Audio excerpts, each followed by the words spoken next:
रामाय रामभद्राय रामचंद्राय वेधसे रघुनाथाय नाथाय श्री सीतायापतये नमः। श्री सीतायापतये नमः। श्री सीतायापतये नमः।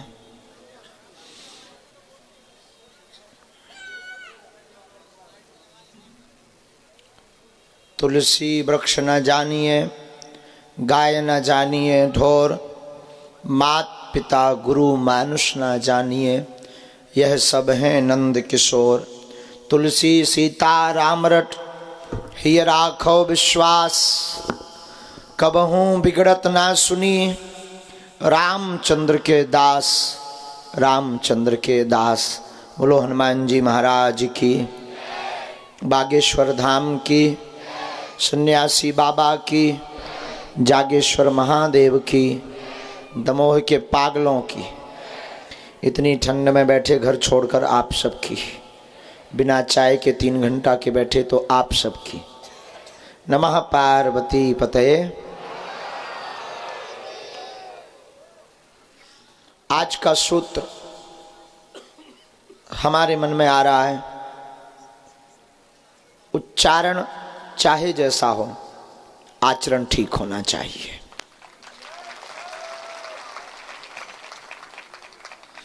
उच्चारण से प्रभु कभी फंसते नहीं हैं या मिलते नहीं हैं, आचरण से ईश्वर की प्राप्ति होती है। उच्चारण एक घड़ी अबोध बालक का होता है, पर भगवान उच्चारण से, ध्रुव की कथा से हमने सीखा है, ध्रुव जी महाराज का उच्चारण नहीं था, भगवान मिले भी तो ध्रुव जी परेशान हो गए कि भगवान तो मिल गए, माँ ने कहा था, गुरु जी ने कहा था बन जाओ, वन में जाकर के तपस्या करो। हमने तपस्या भी की। ध्रुव जी सोचते हैं मैं कितना परेशान और बाबला आदमी हूँ अब कि भगवान मिल गए, पर ये किसी ने नहीं बताया कि भगवान मिलेंगे तो करना क्या होगा। विचार कर ही रहे थे कि भगवान पहचान गए तो भगवान ने अपने शंख को कपोलों से लगा दिया। और फिर क्या, वही ध्रुव जी जो कुछ देर पहले तक कुछ सोच पा रहे थे कि मैं बोलूं क्या, वेद वेदांग से परिपूर्ण हो गए और उनके उच्चारण इतने शुद्ध हो गए कि आज भी ध्रुव स्तुति श्रीमद् भागवत कथा में गाई जाती है। नन्हा सा 5 वर्ष का बालक भला क्या स्तुति की होगी। तो क्षमा करना, रात्रि काल में बैठे आज के पागल जितने भी युवान बैठे, तुम्हारी जिंदगी में ये सूत्र बहुत काम आएगा। और कोई भी हो, जरूरी नहीं कि उम्र के लिए तुम युवान हो, उम्र भले ही 55 की हो पर मन बचपन का रखना चाहिए। तो जिस अवस्था में भी आप बैठे, आज से ही एक सूत्र बांधकर आज की रात कुछ लेकर जाओ, और आज की रात में तुम यही लेकर जाओ कि तुम्हारा उच्चारण किस श्रेणी का है, तुम्हारा वक्तव्य कैसा है, वक्तव्य में बोलने वाले शब्दों की सीमितता क्या है और शब्द किस कोटि के हैं, आपके बोलने का तरीका क्या है, अथवा आप भगवान को किन स्तुति से पुकार रहे हो। वेद वेदांग निष्ठ स्तुति है, संस्कृत निष्ठ स्तुति है, अथवा फिर त्रुटि पूर्वक स्तुति है, या आप हिंदी में स्तुति गा रहे हो अथवा आप अंग्रेजी में स्तुति गा रहे हो। याद रखना, ईश्वर आपकी भाषा नहीं, आपका भाव पड़ता है।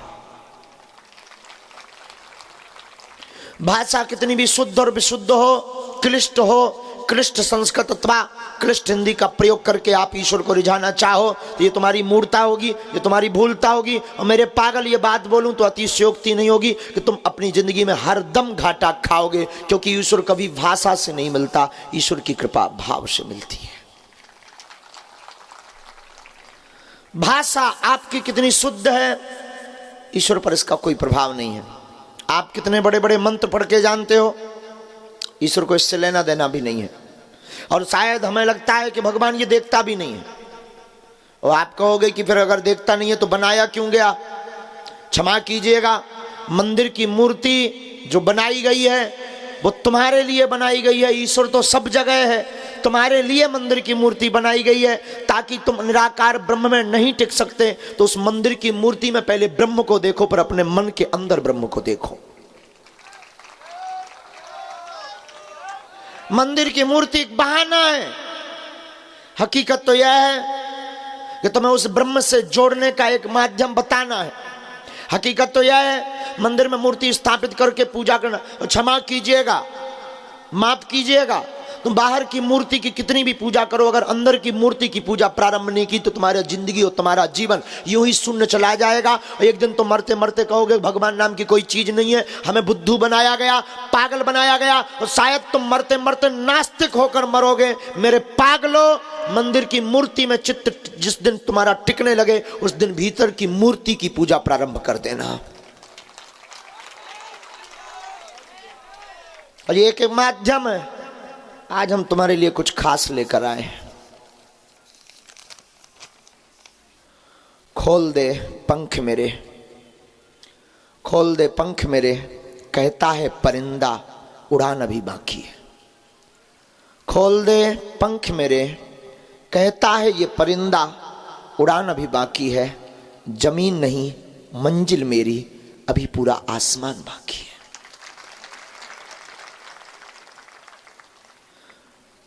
जमीन नहीं मंजिल मेरी, अभी पूरा आसमान बाकी है।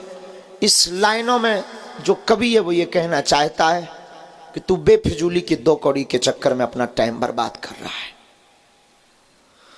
तू मकान बनाने के लिए इतने जितने प्रयत्न कर रहा है, और शायद तुझे लगता है कि मेरा मकान बन जाए तो मैं बहुत सुखी आदमी हो जाऊंगा। तुम्हें लगता है कि मेरा मकान बन जाए तो मैं बहुत अमीर आदमी हो जाऊंगा और लोग मेरी इज्जत करेंगे, फिर मेरी समाज में इज्जत होगी, फिर लोग मुझे बड़ा आदमी कहेंगे, फिर लोग मुझको पूछेंगे। तुम्हें लगता है मेरा मकान बन जाए तो शायद मेरी जिंदगी की झंझटें कम हो जाएं। क्षमा कीजिएगा, जिस दिन तुम्हारा मकान बनेगा उस दिन तुम्हारी झंझटें डबल बढ़ जाएंगी, क्योंकि मकान का किराया, मकान की एसी, मकान का पंखा, मकान का पेंट तुम्हें फिर सताने लगेगा। अब तुम फिर नई यात्रा पर जाओगे, तुम फिर नई खोज करोगे, फिर तुम फिर पैसे कमाने के तरीका अपनाओगे, और ये तुम करते करते करते करते मर जाओगे। इसका मतलब ये भी नहीं कि तुम मकान ना बनाओ, इसका मतलब ये भी नहीं कि तुम बिना मकान के हमारे जैसे फिरो, इसका मतलब ये भी नहीं कि तुम्हें बिना मकान के घूमना चाहिए। हमारा मतलब ये जिंदगी मकान के लिए ना हो, हमारा मतलब ये है इतना खाओ कि जिंदगी चलती रहे। जीने के लिए मत खाओ, खाने के लिए जियो।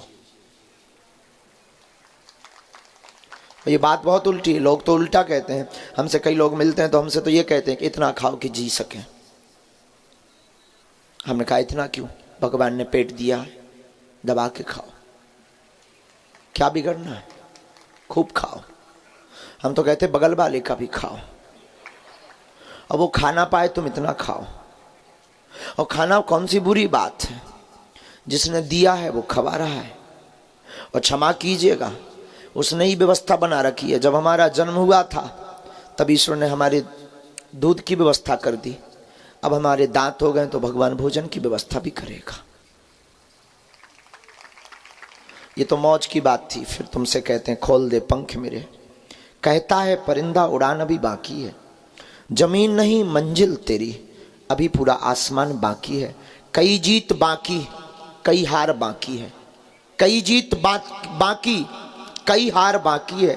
अभी तो जिंदगी का सार बाकी है। यहां से चल तो नई मंजिल के लिए चलना, यह तो एक पन्ना है, पूरी किताब अभी बाकी है। आज की रात और आज की रात का यह सूत्र शायद तुम्हारी जिंदगी में एक नई मोड़ लाएगा। हमें खबर नहीं तुम मान पाओगे या नहीं मान पाओगे, पर हमारी तैयारी तो मन मस्तिष्क में यही है। यही मस्तिष्क के साथ हम तुम्हारे सामने बैठे हैं। प्रभु के बिना जितनी जिंदगी बीती वो व्यर्थ की है। अब आज से एक नई उड़ान और नई मंजिल चालू करो। क्षमा करना, तुम जिस परिस्थिति में आधे लोग बैठे हो वो हमें पूर्णतया होश है कि तुम अपने दुख से दुखी बैठे हो। तुम्हें ये प्रश्न और ये बातें भी बहुत धीमी नजर आ रही हैं। अभी कुछ देर में पर्चा बनाना शुरू कर दे तो और ज़्यादा मन लगेगा तुम्हारा। और बीच से नाम लेकर उठाने लगे कि हाँ भाई अमुक आदमी आ जाए, तब तो और मन लगेगा कि मेरा बोलने ही वाला है। और अगर दो चार मन की बातें हो, किसी को डेट अगर बता दें कि जा तेरा काम 2025 में 4 तारीख को हो जाएगा, फिर तो दूसरा वाला मेरा भी यही था, मेरी कब डेट मिलेगी, तो ज़्यादा तुम्हारा मन लगेगा। लेकिन बात वही पुरानी है मेरे पागलों। पर्चा सिर्फ एक बहाना है, तुम्हें बालाजी का बनाना है।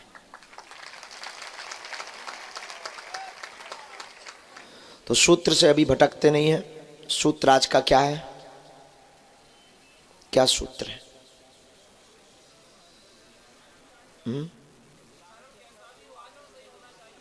उच्चारण कैसा भी हो, आचरण सही होना चाहिए। ईश्वर क्या देखता है? आचरण देखता है। और तुम्हारे आचरण से अगर किसी को दिक्कत है तो तुम उसके लिए सोचना भी मत। हाँ, कई लोग यहाँ ऐसे बैठे हैं जिनके आचरण से लोगों को दिक्कत है। तुम पूजा क्यों करते इतनी? तुम उनके चक्कर में क्यों फंसे? कई लोग तो लड़कर आए हैं घर से, और कई लोग तो लड़ते हैं बागेश्वर के नाम से, और कई लोग तो लड़ चुके हैं बहुत ज्यादा। लेकिन बात ठीक है, लोग क्या कहते तुम इस चक्कर में मत पड़ो, तुम क्या कहते हो तुम इस चक्कर में पड़ो। लोग कहते रहेंगे, लोगों का काम है। क्या कहेंगे लोग? कुछ नहीं, जब तक जियोगे तब तक कुछ ना कुछ कहेंगे। और इंसान बहुत विचित्र होता है, जब तक तुमसे लोगों को काम है, दुनिया तुम्हारा नाम जय जयकार गुणगान करेगी, और देख लेगा कि तुम काम बनाने वाले नहीं हो, तो तुम्हारी महिमा मंडन करने वाला व्यक्ति जो 2 मिनट पहले जिंदाबाद के नारे लगा रहा होता है, वही मुर्दाबाद करता दिखाई पड़ेगा। और ये हमारा निजी अनुभव है। क्षमा करें ना, ये बात अगर बोले तो कोई बड़ी बात नहीं। यहाँ पर जितने भी 5,000 लोग, 10,000 लोग जितने भी बैठे हो, 2,000 5,000 लोग, हम तुमको अगर ये बात बताएं कि तुम सुनकर चौंक जाओगे। जितने लोग बैठे हैं, अगर एक झूठा वीडियो तुम्हें स्क्रीन पर दिखा दिया जाए, बागेश्वर महाराज पीते पकड़े गए, आधे से ज्यादा लोग कहेंगे हमें तो पहले ही उनकी आंखें लग रही थी। दूसरा हद पार कर देगा, दूसरा तुरंत बोलेगा हैं तब तो सीढ़ी से गिरते गिरते कल बचे हैं, लगता ज्यादा टुन्न हो गए थे। तीसरा तो सीमा पार कर देगा, उसके बाप ने भी नहीं देखा होगा कभी हमें, लेकिन वो इतना बोली, तीसरा तो हद पार। तीसरा बोलेगा हाँ मैंने एक बार देखा था, ये एकदम ऐसे ही डरे थे। ये दुनिया किसी की नहीं हुई, ना हो सकती। भगवान राम को नहीं छोड़ा है, तुम्हें कब छोड़ेंगे? और हमें तो छोड़ने ही वाले नहीं है, क्योंकि हम तो कई की बैंड बजा रहे हैं। बेचारे करोड़ों रुपए बर्बाद कर रहे हैं कि उनका धर्म बढ़ जाए, और हम तोड़ने में लगे हैं कि हम नहीं बढ़ने देंगे तुम्हें, कितना भी तुम खर्च करो। और हम भी बड़े विचित्र आदमी हैं, हमने भी लोगों को सलाह दे रखी कि कोई ये धर्म बदलने के नाम पर रुपया दे तो मना मत करना, तुम ना पचे पाओ तो हमें दे देना, पर धर्म मत छोड़ना।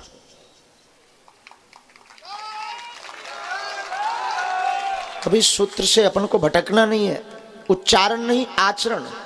और आचरण से किसी को अगर दिक्कत है तो रहने भी दो। तुम्हारी पूजा करने से किसी को दिक्कत है तो रहने भी दो। और मेरे युवानों, जितने भी तुम घर बैठ करके बात को सुन रहे हो या यहां बैठ करके बात को सुन रहे हो, मेरे पागलों, तुम्हारी भक्ति से अगर किसी को दिक्कत हो तो उन्हें और जलाओ।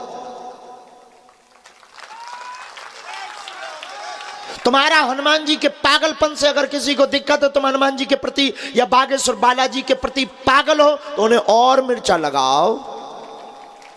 अगर वो तुमसे बोले कि कहां तुम पाखंड के चक्कर में पड़े हो, तो तुम फिर बोलने लगो जय बागेश्वर धाम।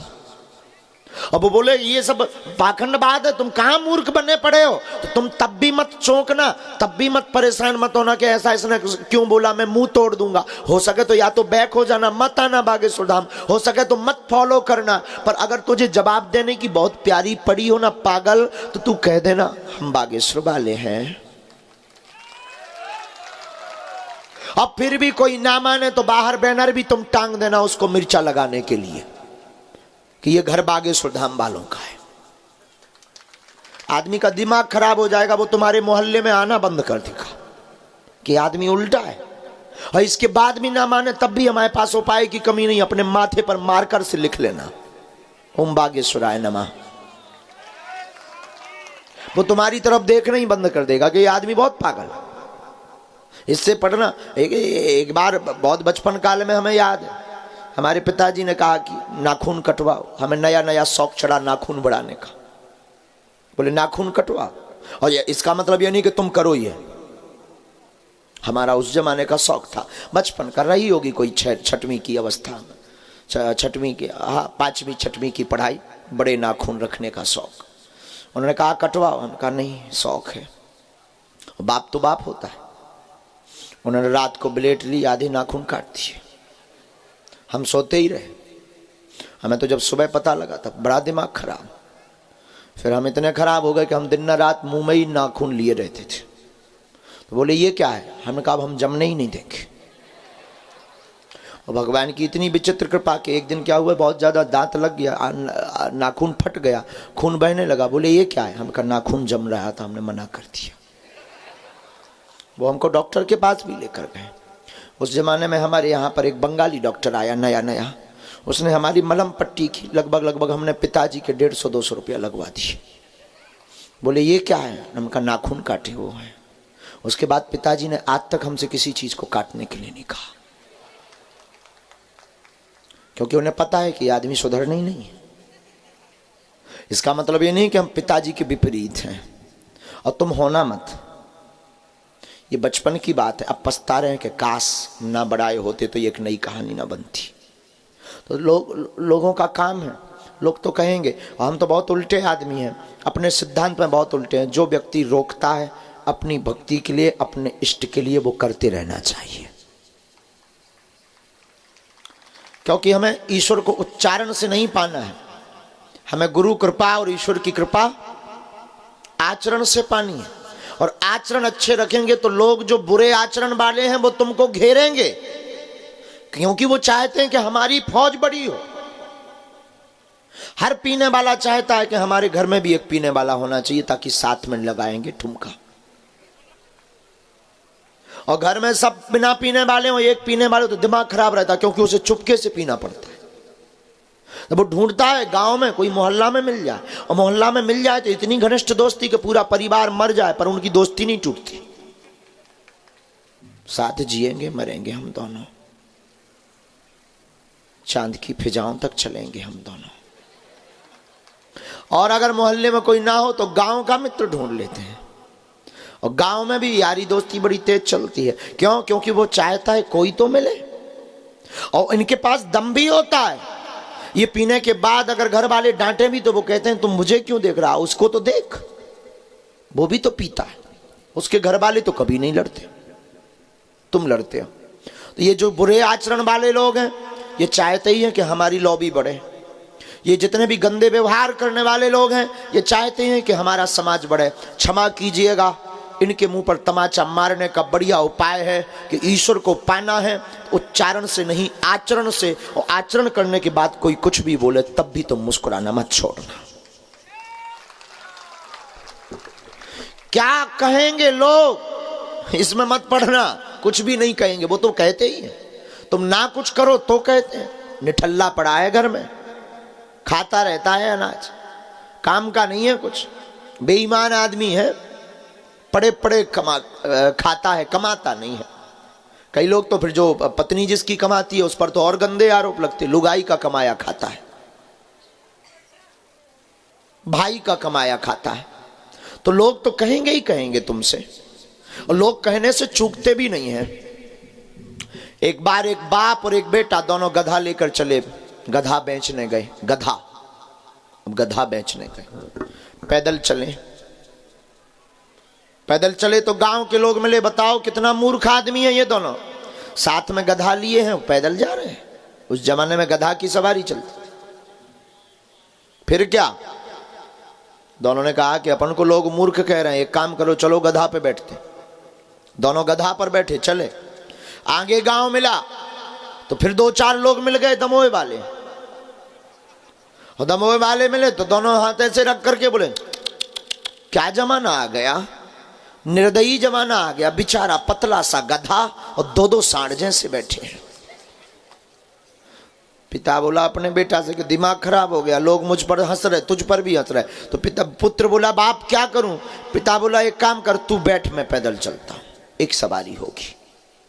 आगे बढ़े। छोटे छोटे बच्चे क्रिकेट खेल रहे थे। क्रिकेट खेलते हुए बच्चों ने देखा तो दोनों हाथ ऐसे लेके बैट हाथ में लेकर के बोले क्या जमाना आ गया, बूढ़े बाप को पैदल चला रहा है, खुद सांड जैसा गधा पे बैठा है। बेटा बोला पिताजी तुमने हमारी बेइज्जती करवा दी, देखो क्या कह रहे हैं लोग। तो पिता बोला अब करूं क्या? बेटा बोला एक काम करो बापू तू चढ़, मैं पैदल चलता हूं। फिर आगे बढ़े तो कुछ बूढ़े मिले, वो दमोह नाके वाले बूढ़े लोग मिले। तो उन्होंने कहा घोर कलयुग आ गया, कलयुग की भी हद होती है। 16 साल का बेचारा छोटा सा बच्चा पैदल चल रहा है और ये 60 साल का बुढ़ा सांड जैसा गधे पर बैठकर जा रहा है। बाप बोला बेटा मेरी भी बेइज्जती हो गई। बेटा बोला बापू अब करूं क्या? अब इनके पास कोई रास्ता भी नहीं बचा, अब तो एक ही रास्ता बचा है कि गधे को ही पीठ पे उठाओ, क्योंकि बैठ तो सकते नहीं है। लकड़ी इन्होंने खोज भी ली, ये भी इतने बड़े दमोह के आदमी भी, तो ये भी इतने बड़े वाले बदमाश। इनने एक लकड़ी खोजी, एक रस्सी ली, गधों को उल्टा किया, उस गधे को उल्टा करके चारों पैर लकड़ी में बांधे, एक कंधे पर पिता ने रखा, एक पर पुत्र ने रखा, चल पड़े। आगे निकले ही होंगे, सागर की गली में एक नदी पड़ी। नदी के पुल से जा रहे थे कि कुछ लोग खड़े थे, बोले हंसते हुए, बोले आज तक हमने गधे के ऊपर लोगों को बैठे हुए देखा है, आज पहली बार गधे को लोगों के ऊपर टंगे देखा है। अब ये बोले बताओ अब करें क्या? बेटा बोला बापू अब कोई उपाय नहीं, अब तो गधे ही को फेंक दो। ये बोल ही रहे थे कि गधा फड़फड़ाया। गधा भी समझदार था, दमोह था दमोह का, वो भी समझदार था। वो भी फड़फड़ाया कि बहुत हो गई सीमा पार, अब तुम क्या विचार कर रहे हो, हमें फेंक रहे हो, रुक जाओ, मैं तो गिरूंगा तुम्हें भी नहीं छोड़ूंगा। हुआ भी यही, तीनों नदी में डूब पड़े। बाप बेटा तो जैसे तैसे निकल आए, गधा मारा गया क्योंकि बेचारा बंधा था। बाप बेटे लौटकर घर को आए, गधा को बेचने गए थे। बेटा बोला क्या हुआ बापू? बाप बोला जान बची सो लाखों पाए। लौट के बुद्धू घर को आए। क्या हुआ बापू, ऐसा क्यों बोल रहे हो रोते हुए? 12,000 का गधा मारा गया बेटा, अच्छा खासा 4 पैर का था। बेटा बोला क्या सबके 2 पैर के होते हैं? बाप बोला नहीं होते तो 4 के हैं, लेकिन अपना 8 पैर का था। क्यों? क्योंकि 2 पैर हमारे 2 तुम्हारे, तो 4 पैर ये टंगे थे उसके ऊपर, 4 उसके, 8 पैर। बाप बोला बेटा एक बात बोलूं? हाँ, आज के बाद तू कसम खा, दुनिया कुछ भी बोले तू सुनना नहीं, बहरा बन जा।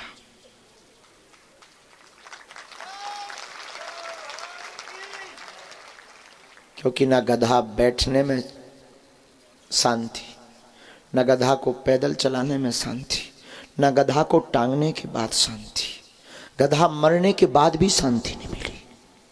गधा मर गया, ये दोनों बच गए, और जब बाहर निकले तो लोगों ने पूछा क्या हुआ? बोले कुछ नहीं, गिर गए हैं।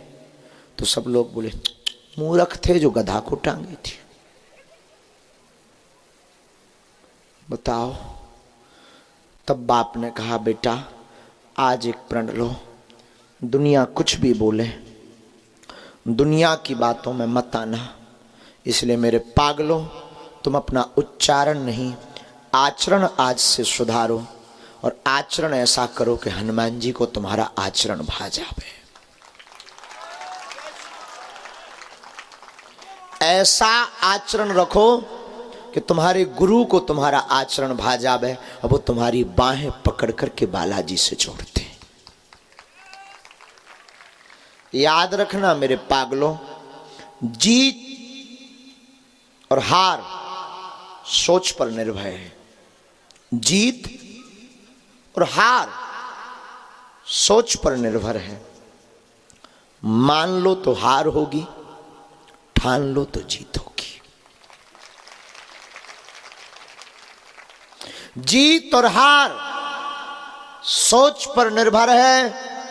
मान लो तो हार होगी और ठान लो तो हार होगी।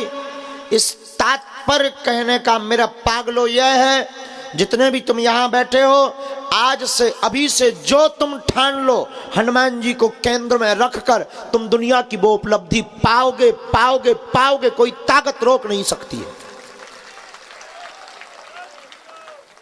मिलता उनको नहीं जो आलसी होते हैं। और क्षमा कीजिएगा, तुम लोगों पर हमें कई बार तरस आता है, अपने आप पर भी तरस आता है और तुम पर भी तरस आता है कि बहुत नंबर एक के बदमाश आदमी हो। कोई सो रहा हो तो जगाना सरल है कि उठ जा, जाग, कोई आया है। और व्यक्ति उठ भी जाता है। कोई सो रहा हो और उससे कहो उठ जाग, कोई आया है बागेश्वर से। लेकिन कोई सोने का नाटक कर रहा हो, उसको जगाना बहुत कठिन है। और तुम सब सोने का नाटक कर रहे हो। अगर सोए हुए होते तो अब तक तुम जाग जाते, और अब तक तुम ऐसे जाग जाते कि तुम्हारे मस्तक पर तिलक होता, तुम्हारी जिह्वा पर हनुमान जी का नाम होता और तुम्हारे ध्यान में सन्यासी बाबा होते।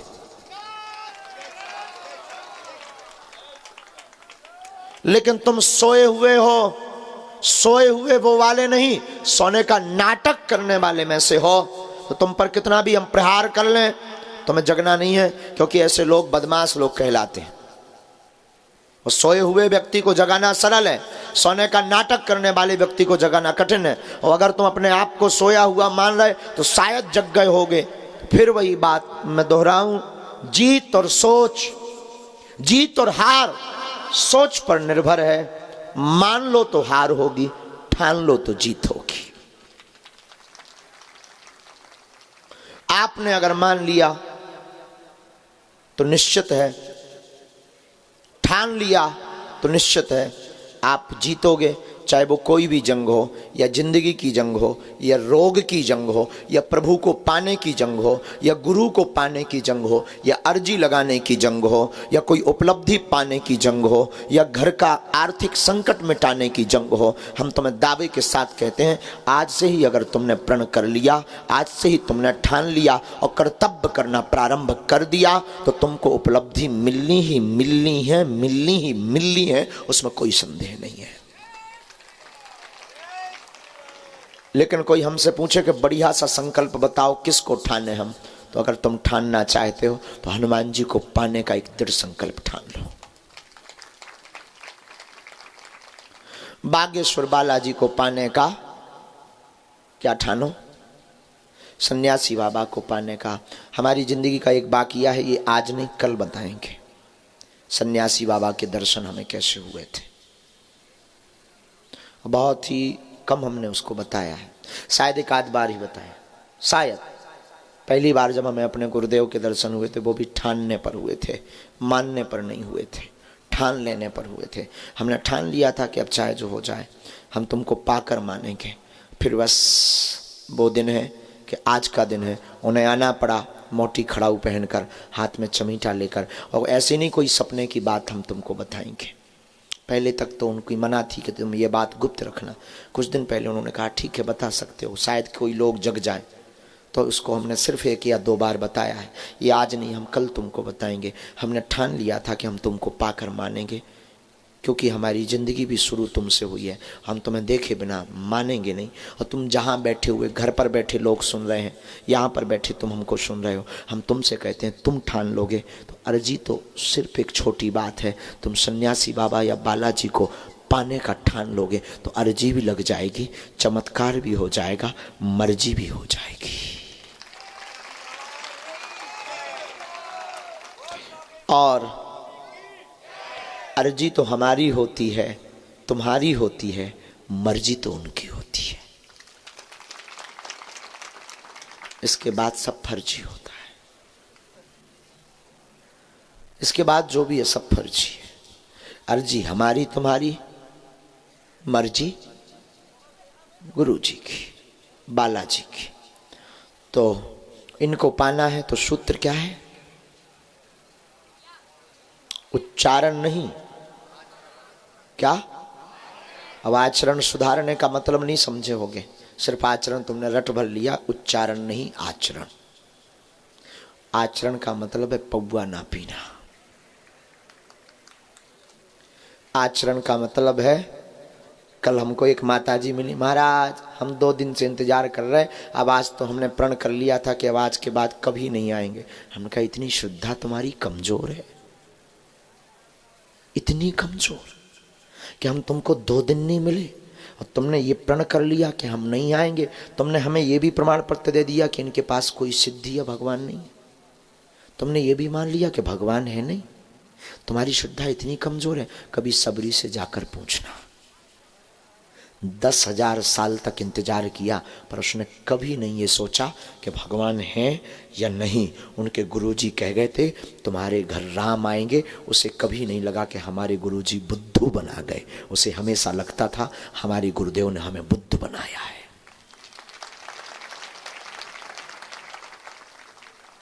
और तुम्हारी अर्जी अगर नहीं भी लगी, तुम्हारा पर्चा नहीं बना, तो तुम क्या मान रहे हो? तुम पे कृपा नहीं है?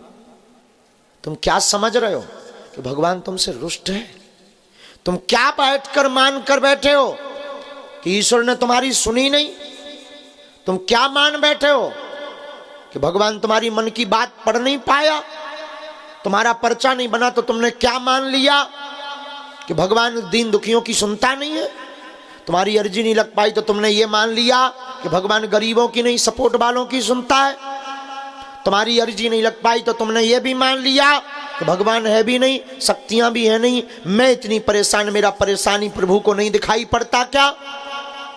क्षमा कीजिएगा, शायद ये तुम्हारी सोच होगी और शायद ये बात तुम सोचकर बैठे भी होगे या ये बात तुम कह भी चुके होगे। क्षमा करना, तुम्हारी अर्जी उसी दिन लग गई जिस दिन तुम्हारे ख्याल में बागेश्वर आ गया। उसी दिन तुमको पढ़ लिया उन्होंने, उसी दिन तुम्हारी बात पढ़ ली। फिर तुम कहोगे अगर पढ़ ली तो कृपा क्यों नहीं होते दिख रही है? बात बहुत अच्छी। रोग तभी मिटेगा जब तुम दवा खाओगे। दवा को सामने रखकर तुम कहो कि रोग मिट जाए तो तुम कई साल गुजार दो, मर जाओगे पर रोग मिटने वाला, रोग तभी मिटेगा जब तुम दवा लोगे। उसी प्रकार कृपा तभी होगी जब तुम अपने आचरण बढ़िया रखोगे, जब तुम भटकोगे नहीं, जब तुम बहकोगे नहीं। और क्षमा करना, बहुत गंभीरता से बात को सुनना।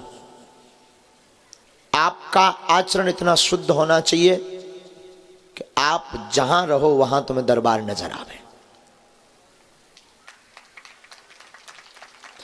आपका आचरण इतना बढ़िया हो जाए आज से ही कि आपको बागेश्वर धाम पर भटकने की जरूरत नहीं पड़े। आपके घर के पूजा मंदिर का कमरा भी बागेश्वर बन जाए। आपका आचरण इतना ठीक होना चाहिए कि आपको हमसे मिलने की जरूरत ना पड़े। सन्यासी बाबा किसी भी भेष में आकर के तुम्हारे प्रश्न का उत्तर दे दें, सपने में आकर उत्तर दे दें। और हमने तो बहुत अनुभव भी किया। लाखों लोगों ने हमें बताया। अमेरिका के एक डॉक्टर हैं, बहुत ही हमारे प्रिय, उन्होंने हमको बताया कि गुरुजी हमने जितने भी क्वेश्चन किए आपसे बात नहीं हो पाई। 3 साल से मैं आपको फॉलो कर रहा हूँ और लॉकडाउन में उनकी हमसे बात हुई।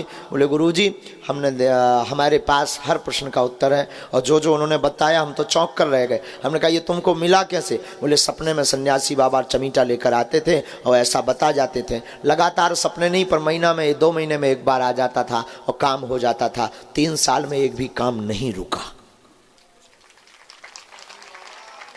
ये कोई हम तुमको ये बता करके तुम्हें प्रलोभन भी नहीं देना चाहते कि तुम सन्यासी बाबा से जुड़ो। हमारी श्रद्धा उनके प्रति है, इसलिए हम बोल रहे हैं। तुम्हारी जिस गुरु के प्रति श्रद्धा हो तुम उसको लिए ऐसा जुड़ो। ये भी होश में सुनना। इसका मतलब ये भी नहीं कि हम ये माइक पकड़ करके एडवर्टाइजमेंट करने के लिए बैठे हैं। और जरूरी भी नहीं कि ये बागेश्वर की बात बता रहे हैं तो तुम्हें बागेश्वर जाना होगा। बागेश्वर से बांके बिहारी भी हो सकता है, अवध बिहारी भी हो सकता है, आपकी भगवती माँ भी हो सकती हैं, पराम्बा माता भी हो सकती हैं। हम तो अपना लॉजिक बोल रहे हैं जिनसे हमने पाया है। और क्षमा कीजिएगा, जिसकी प्यास जहां बुझे उसके लिए वही समुद्र है। हमको प्यास यहां लगी और कोई पत्रकार महोदय हमारे पास आवे कि तुम हमारे साथ मुंबई चलो, बहुत भरा समुद्र भरा पड़ा है, खूब पियो पानी, तब तक तो देर भी हो जाएगी। यहां प्यास है, यहाँ बुझे तो बात बने, और जिसकी प्यास जहाँ बुझे उसके लिए वहीं समुद्र है। हमारी प्यास हमारी बागेश्वर बालाजी से बुझ रही है, बस झंझट खत्म। हमें अब हौस नहीं है कि भारत में और क्या है, हमें अपने फोकस में अपने बालाजी दिखाई पड़ रहे हैं। और तुम्हारी भी प्यास अगर तुम बुझाना चाहते हो तो तुम्हारी दृष्टि में ये बात होनी चाहिए। जिस दिन तुम्हारी दृष्टि में सिर्फ बालाजी होंगे उस दिन तुम्हारी प्यास बुझना शुरू हो जाएगी। पर तुम्हें भी ये हौस नहीं होगा कि दुनिया क्या कह रही है, क्या कहेंगे लोग। कुछ नहीं कहेंगे, वो कहते रहेंगे, तुम काम करते रहोगे। इसलिए मेरे पागलों, उच्चारण नहीं, क्या सुधारो? आचरण सुधारो। आज का सूत्र हम विराम करेंगे, प्रश्नोत्तरी शुरू करेंगे, क्योंकि हमें क्रिकेट खेलने जाना है। और क्षमा करो, आप ये भी मत सोचना कि आप प्लेयर बन जाओगे, साथ चले जाओगे, नहीं। क्योंकि हमारी आदत है, हम कोई भी खेल हो जीतना जानते हैं। तो प्लेयर भी हमारा होता है, पवेलियन भी हमारा होता है। हाँ, हमारी आदत बहुत बुरी है, हम कोई भी खेल खेलें जीतना जानते हैं। इसलिए प्लेयर भी अपना रखते हैं, एम्पायर भी अपना रखते हैं। और ये तुम्हें अगर ना पता हो तो जितने भी लोग हमारे साथ खेलते हैं उन्हें पता है, एम्पायर भी हमारा होता है, प्लेयर भी हमारे होते हैं, बैट बॉल भी हमारी होती है, स्टंप भी हमारे होते हैं। कब लुढ़कना है वो खुद बताता है, पूछ के लुढ़कता है, पूछ के लुढ़कता है। तो जो हमने क्रिकेट का बता दिया कि तुम वहाँ जाके पहले ही घेर लो, तो तुम सोचो कि हम भी बॉलिंग करेंगे, तो नहीं। इसलिए प्रश्नोत्तरी की कुछ चर्चा हम करते हैं, फिर आप लोग भी। आज के सूत्र में समझ में आया कुछ? क्या आया? बोलो ना। सुधर जाएगा कि अभी भी पौआ चलता रहेगा? सुधर जाएगा ना? बोलो। अच्छा, आज से कौन कौन बालाजी का हो गया? झूठे मूठे कि जोश वाले? हौस वाले कि जोश वाले? हाँ? अच्छा, मान लीजिए पर्चा ना बन पाए तो, मिलना ना हो पाए तो? कभी नहीं मिलना।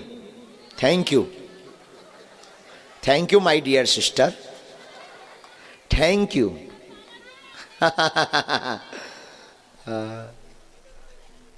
तो हौस में बोल रहे हैं ना? जाओ, जिन्होंने ये प्रेरणा देकर बुलवाया है, हमारे गुरुजी, आप सब पे कृपा करें।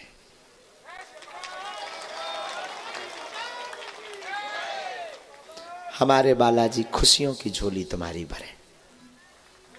ये तो तय है, तुम मानो या ना मानो हमें खबर नहीं। तुम्हारे आज हमें कोई मिला था, वो अजय टंडन जी का वो जो अंगरक्षक है, क्या बोलते हैं, पीएसओ गार्ड, वो हमको मिले। हाँ हाँ, कान में आके बोले, उन्हीं के थे, खबर नहीं, कान में आके बोले, गुरुजी पर्चा नहीं बना पर लड़का हो गया। अर्जी लगाई होगी बागेश्वर धाम पे, बोले हो गया। और हमारे दिमाग में गूंज, उसी बात के कारण आज का प्रसंग उठा है, विषय मन में उठा है कि जरूरी नहीं है पर्चा बने। भाई उसे तो खबर है ना जो पर्चा बनवाता है। हरे कृष्णा, हरे कृष्णा। कैसे हैं? बढ़िया मृदंग बजी, आनंद आ गया। श्रील प्रभुपाद स्वामी जी की याद आ गई, आनंद आ गया। क्या गजब। एक महापुरुष हुए श्रील प्रभुपाद जी, जिनके ये सब डिवोटी हैं, महापुरुष, बहुत अद्भुत महापुरुष, जिन्होंने विदेशी धरती पर अंग्रेजों को भी नचाया। हाँ, नचाना बहुत बड़ी बात है। हमने तो ठटरी है बारी। हाँ, और ठटरी बारने में और नचाने में बहुत अंतर है। ठटरी बारना मतलब हमने तो सीधा सही बात है कि शक्ति दिखा करके सरेंडर कराया, इन्होंने तो प्रेम से सरेंडर कराया। श्री प्रभुपाद जी ने तो प्रेम से, हमने तो शक्ति दिखाकर, चमत्कार दिखाकर। चमत्कार को अंग्रेजी में क्या कहते हैं? मिरेकल। नो मैजिक, मैजिक तो जादूगरी होती, मिरेकल जो भी हो, हम बोलते भी मिरेकल बोलते हैं। हाँ, तो हमने तो उनको, वो अंग्रेज पगला गए सब। एक अंग्रेजन तो साथ में आई थी, हाँ, हम लेकर आए थे। क्या करेगी, चल बहन, बहन तुम उल्टा मत ले जाना, तुम्हारी बुद्धि क्योंकि बहुत खराब है। हमें हौस है, भगवान की बड़ी कृपा है कि हम ऐन मौके पर चौका लगा देते हैं। एक बहन जी ने हमको रुपया दिए 36,000, पीले चावल, पगड़ी और एक कपड़ा, और वो दिए, बोले जो सन्यासी बाबा ने आज्ञा दिया स्वीकार करो। हमने कर भी लिया। फिर बाद में होश आया कि रुपया काहे के, बाद में पता लगा कि लगन आ गई। हाँ, कब की बात है, कब की बात है, कहाँ गए हैं पीएसओ साहब? है 8 दिन हो गए। फिर हमने पुलिस को भी बताया, ये साथ में ही लगे थे तो इन्हीं ने दिया। हमने कहा ये वापस कर, वाईफाई बोल गया, वाईफाई बोल गया। और जैसे ही बोला तो हमने वो वापस दिए, तो उन्होंने कहा ये आप क्यों वापस कर? हमने कहा बहन रखो। वो बोली बहन मत बोलो। वो तुरंत बहन जी, आप बहन बन बोलो। हमने कहा क्या बोले?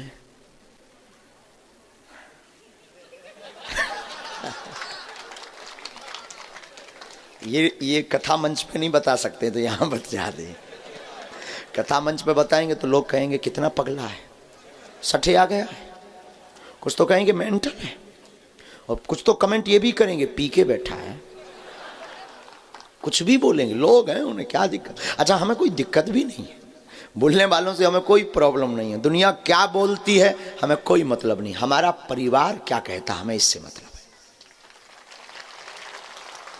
हमारे बालाजी क्या कहते हैं, ये सब बातें हम आपको अपना अनुभव इसीलिए बताते हैं कि तुम्हारी जिंदगी में एक सूत्र आ सके। और हमने ये चीज स्वामी विवेकानंद से पढ़ी, सीखी है, क्षमा कीजिएगा, ये बात हमने स्वामी विवेकानंद से सीखी है। स्वामी विवेकानंद जी शिकागो धर्म सम्मेलन में जब अमेरिका में गए और 18 घंटे तक शून्य पर बोले तो सब विदेशी चकित रह गए और आश्चर्यचकित, क्या सम्मोहन, सब खिंच गए विदेशी। वहां रुके, रात के समय एक विदेशी अमेरिकन नारी महिला उनके पास आती है कि स्वामी मैं कुछ बात करना चाहती हूँ। स्वामी विवेकानंद ने कहा कहो।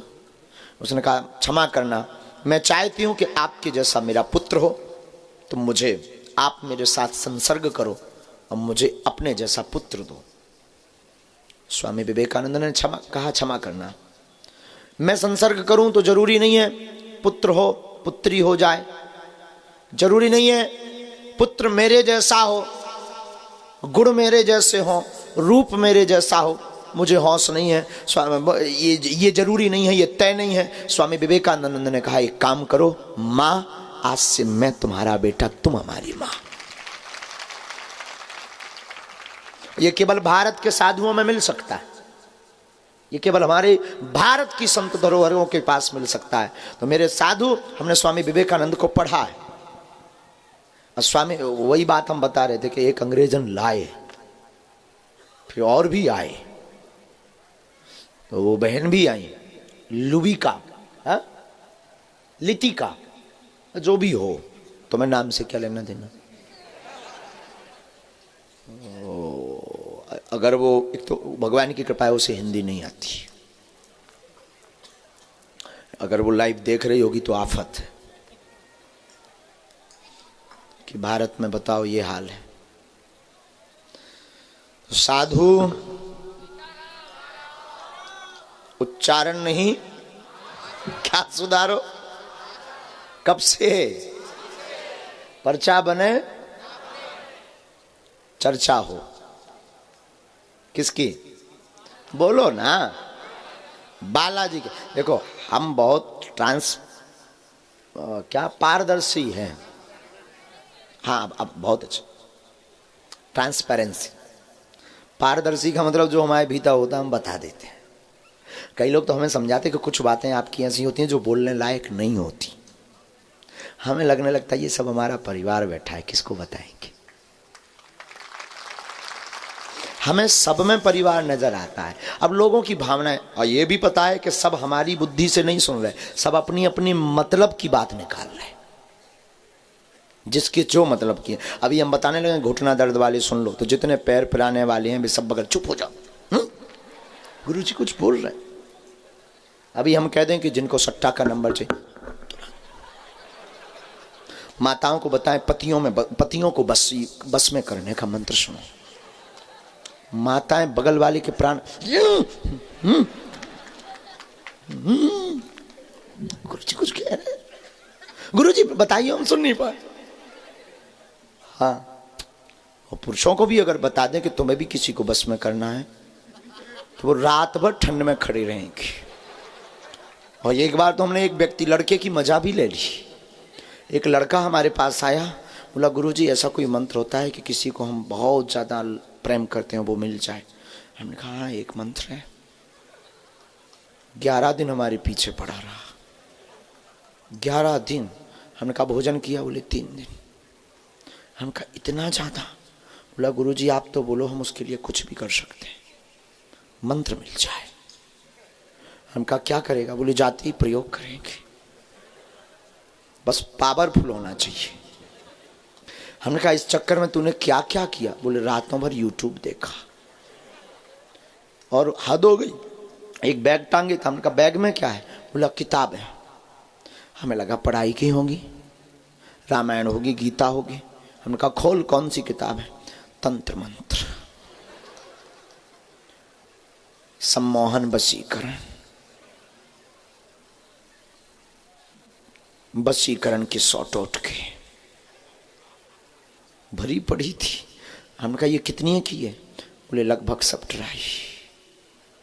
हमने कहा ट्राई करने के बाद सफल था? बोले चप्पल पड़ गई। हमने कहा तो हमारा वाला मंत्र मत लो। बोले क्यों? हम कहा हॉस्पिटल का बेड भी सेट हो सकता है,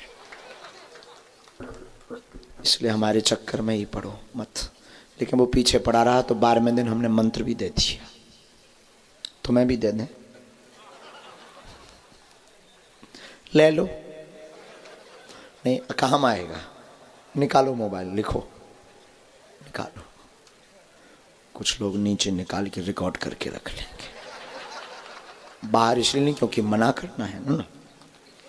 ऐसे मेहमान घर में भी आते हैं, उनसे कहो काजू खाओ, नहीं नहीं बस हो गया। और वो बहुत ज्यादा सब वाले खा भी नहीं पाते। हमारे जैसे मुंहसर आदमी प्लेट साफ कर जाए। और जो बहुत ज्यादा बट में रहता, सब में रहता, वो काजू भी खाता तो एक उठाए बड़े आराम से। मतलब काजू को लगेगा कि स्लो पॉइजन मिला है। हाँ, काजू की हमारे जैसे चटर पटर मिक्सचर मशीन कैसी हत्या हो जाए। हाँ, तो कई लोग ऐसे होते हैं। अब कई लोग क्या करेंगे, नीचे मोबाइल ऑन कर लेंगे। तो ले लो मंत्र, वशीकरण काम आएगा, माताओं के तो आएगा। करो चलो। 12वें दिन जो हमने उसको मंत्र दिया था वो ये था, वशीकरण एक मंत्र है, तज दे बचन कठोर।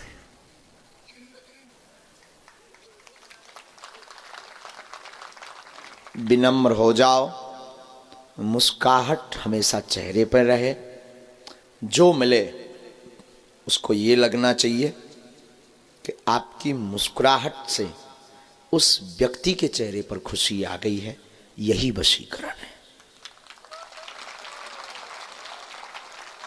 ये जवाब हमने मिश्रा जी को दिया है। ये जो मिश्रा जी खड़े ना, कैमरा कर रहा हूं, इनके साथ वाले कहाँ गए? आप ही थे ना श्रीमान जी साथ में? क्योंकि ये हमको पूछे कि गुरुजी आपके पास कौन सा ऐसा मंत्र है जो आप ऐसा ऐसा ऐसा कुछ कर देते हो, तो सब इनका ऐसा कहना था। तब उस वक्त तो हमने कुछ नहीं बोला, हम हंसे खूब। लेकिन आज हमें मौका मिल गया। तो वशीकरण मंत्र है सरलता। क्या? और तुम भी चाहते हो तो जो मिले उसको अपना बनाओ, कुछ नहीं बिगड़ना तुम्हारा।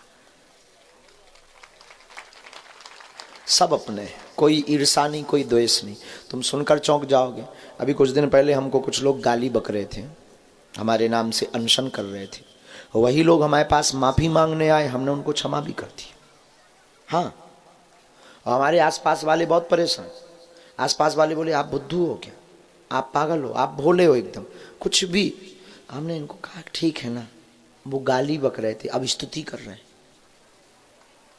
गाली हमने ली नहीं, स्तुति छोड़ी नहीं। क्या देख, मान लो कोई हमें गाली दे रहा तो लेना ना लेना ये तो हमारा काम है। अगर तुम हमें गाली दो, हम जब स्वीकार करेंगे तभी तो देना तुम्हारा सफल है, और स्वीकार नहीं करेंगे तो तुम्हारी गाली तुम्हें चिपक जाएगी। और हम तो एक बढ़िया सूत्र पकड़े भी है, सेम टू यू। कोई ऐसा वैसा कुछ बोलता भी है तो हम धीरे से बोल देते हैं सेम टू यू, गाली भर में है, गाली भर में सेम टू यू, झंझट खत्म। तुम्हारे लिए भी काम का है। ये जितनी बातें हैं हम तुम्हें बता रहे हंसाने के लिए नहीं, जगाने के लिए। किस लिए बता रहे हैं बोलो ना, काम आएंगी, रख लो तो ठीक है, नहीं तो हमारी तो निकल ही गई। तो आचरण सुधारो, उच्चारण नहीं। क्या सुधारो?